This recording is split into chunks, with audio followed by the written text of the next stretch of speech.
Hey Lakers fans, last night was one of those games that really makes you pause and think about where this team actually stands. The Los Angeles Lakers walked onto the court, and from the very beginning, it felt like they were a step behind, a half second late, just chasing a game they never had a chance to control. It's not just about losing, because losing is part of the game, it's about the manner in which it happened. From the opening tip, the opposition jumped out to a lead that quickly grew from a small margin into something that felt insurmountable. By the first quarter, the Lakers were already playing catch-up, and as the minutes ticked by, the deficit widened. It turned from a single-digit gap into double digits, then into the kind of margin that makes fans start questioning not just the strategy on the floor, but the roster construction and the team's overall readiness. There's a lot to unpack here, because this wasn't a fluke. This was a demonstration of speed, athleticism, and execution that exposed weaknesses that the Lakers have been carrying for a while. Watching the game, it's clear that the Lakers are not yet in the conversation with teams that can impose themselves on a night-to-night basis. This isn't about talent and isolation. It's about cohesion, adaptability, and having the right pieces in place to match teams that thrive in transition. The opposition came in fast, aggressive, perfectly built for modern basketball, and every time the Lakers made a move, there were 3 or 4 bodies in the passing lanes, in the paint, or cutting off space that should have been open. Even when the Lakers found gaps, they weren't able to capitalize consistently. There's no shame in losing to a top-tier opponent, but the way this game unfolded, being outpaced, outmuscled, and out-executed, sends a clear signal that there's more work to be done than some might have hoped. It's also worth considering the mental side of things. The team that dominated last night had a point to prove. They remembered previous losses. They remembered past seasons where the Lakers had managed to edge them out, and they came into the game determined to make a statement. The intensity was there from the tip-off, the focus in every possession, and that's something you can't teach overnight. On the Lakers' side, there were flashes of skill and experience, but they weren't enough to stem the tide.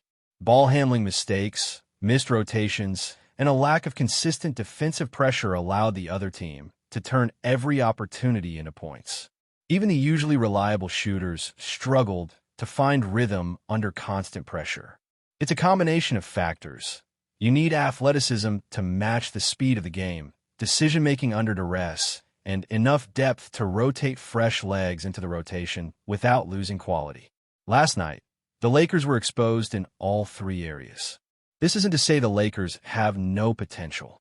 There are individual pieces capable of changing the dynamic of a game, players who can create off the dribble, defend multiple positions, and stretch the floor.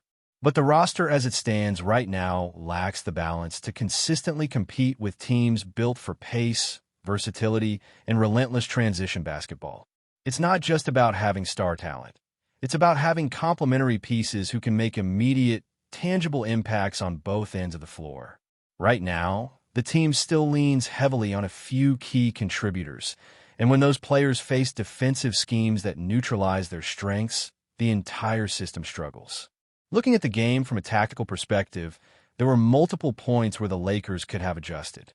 Slowing down the pace, prioritizing high-percentage shots, and making smarter rotations could have helped stem the bleeding. Even so, the athleticism and cohesion of the opposition were such that small adjustments could only do so much. It's a reminder that in basketball, talent alone isn't enough. The way you deploy it, how you read the game, and how you react in real time matters just as much. And that's where the Lakers currently show cracks. They have talent, but the deployment of that talent hasn't reached the level required to take on elite teams consistently. Defense, particularly in transition, has historically been a weak point for this team, and last night reinforced that narrative. Even when setting up in half-court sets, rotations were slow and closeouts were late.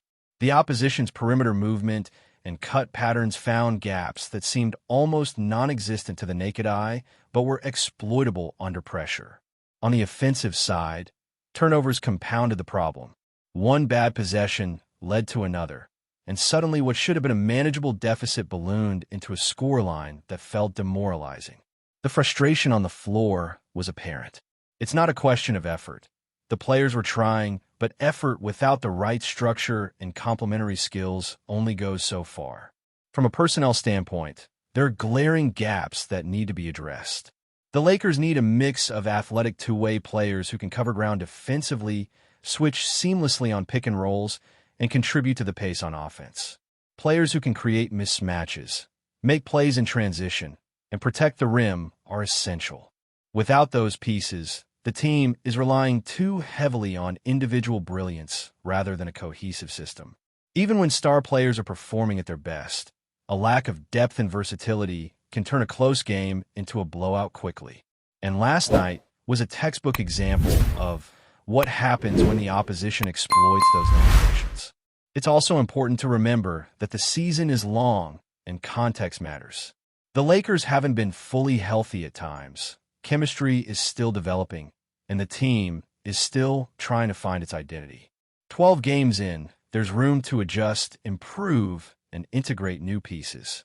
But games like this are valuable because they expose the areas that need the most attention. They serve as a reality check. The Lakers may have flashes of brilliance, but consistency against top-tier teams is what defines championship contention, and that consistency was absent. Even with all that, there's hope. LeBron's presence, when fully healthy, brings a level of stability and basketball IQ that can help the team navigate difficult matchups. Adding a few high-impact, versatile athletes could drastically change the dynamic. This isn't about tearing the roster down entirely, but about thoughtful moves that address weaknesses in key areas. Defense, athleticism, and depth are where adjustments can make the biggest difference. With smart acquisitions and proper rotations, the Lakers can close the gap between flashes of greatness and consistent elite performance. Every possession matters in these matchups, and last night was a reminder of that. The speed of the game, the relentless energy of the opposition, and the precision of their execution left the Lakers scrambling. They have shown in the past that they can compete with top-tier teams, but sustaining that level requires more than talent. It requires strategy, depth, and the right mix of players who can handle the modern pace of the league. Games like this are tough to watch, but they also illuminate exactly what needs to be done.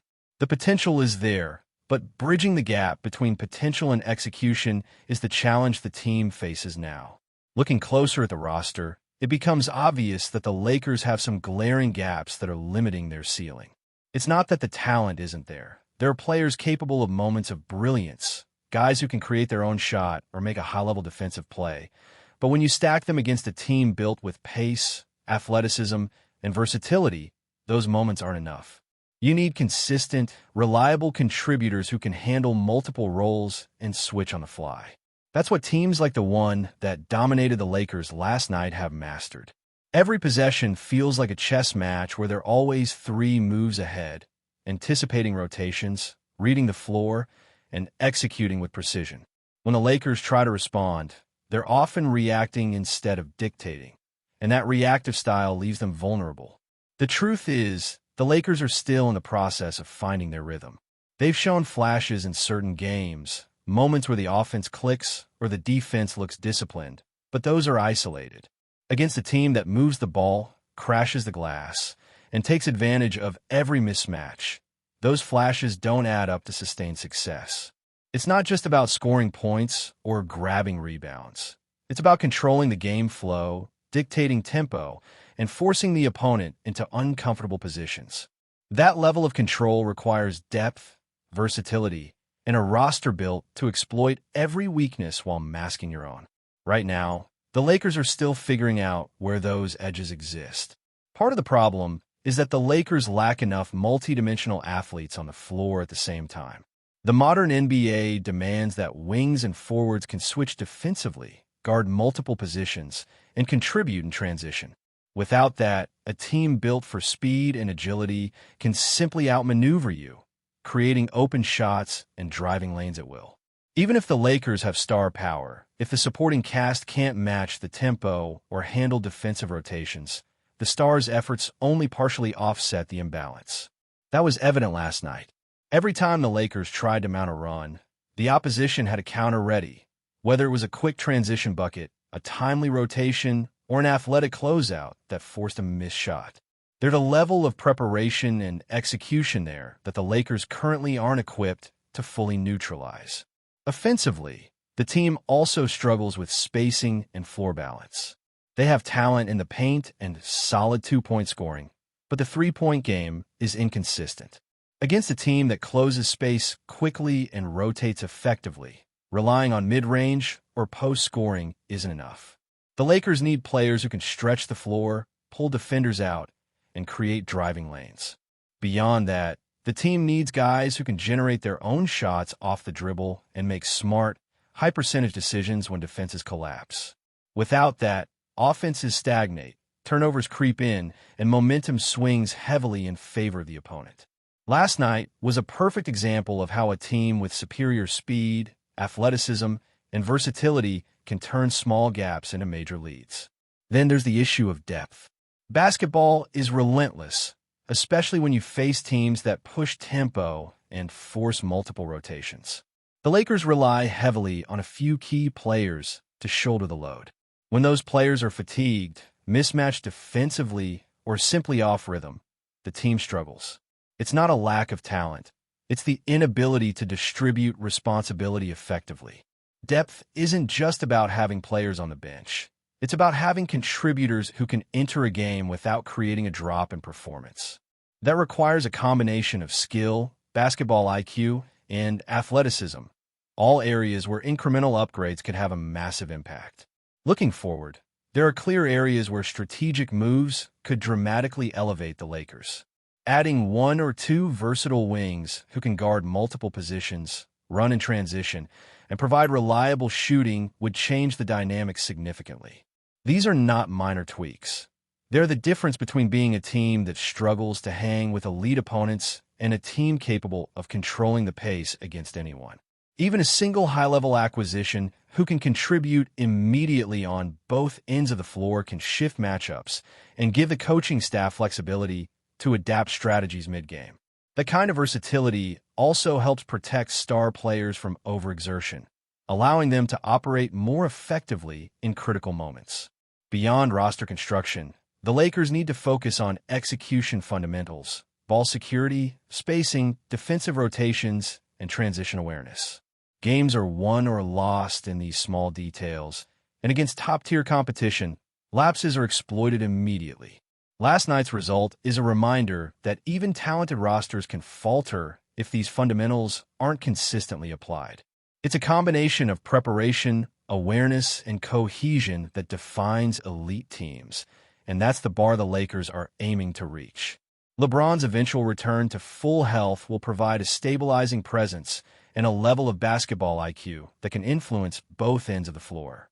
He brings leadership, playmaking, and the ability to control tempo, which is essential against fast, aggressive teams. But even with a superstar leading the charge, the surrounding cast must be equipped to handle modern NBA demands. Athleticism, versatility, defensive awareness, and floor spacing cannot be overlooked. Without those elements, even LeBron's brilliance can only cover so much ground. Before we continue, we ask that you leave a like and subscribe to the channel so you won't miss any exclusive Lakers updates. Moving on, Los Angeles woke up buzzing as the purple and gold faithful lit up social media with one name on their lips, Kevin Durant. The superstar forward, long admired and equally polarizing, has reportedly arrived in the City of Angels. And if the whispers are true, he might soon be suiting up alongside LeBron James and Anthony Davis in a move that could reshape the NBA landscape once again. Witnesses claim Durant landed quietly at LAX, though quiet is hardly the word for the chaos that followed. Within hours, photos of what appeared to be KD stepping out of a private jet wearing a Lakers-colored hoodie spread like wildfire. By midday, hundreds of fans had gathered near the team's practice facility, chanting his name and holding homemade signs begging him to finish the legacy in LA.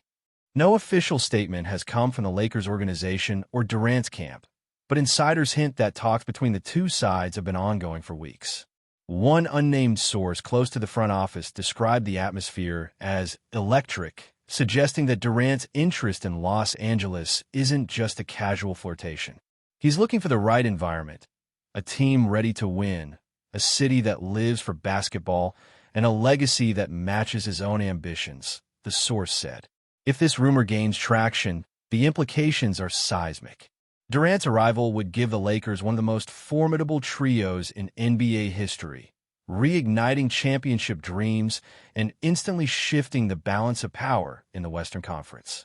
Fans can already be heard debating how the offense would flow, how egos would mesh, and whether KD could finally silence the critics who question his team choices. For now, it remains just a whisper, a glamorous, intoxicating possibility floating through Los Angeles like the city's own brand of stardust.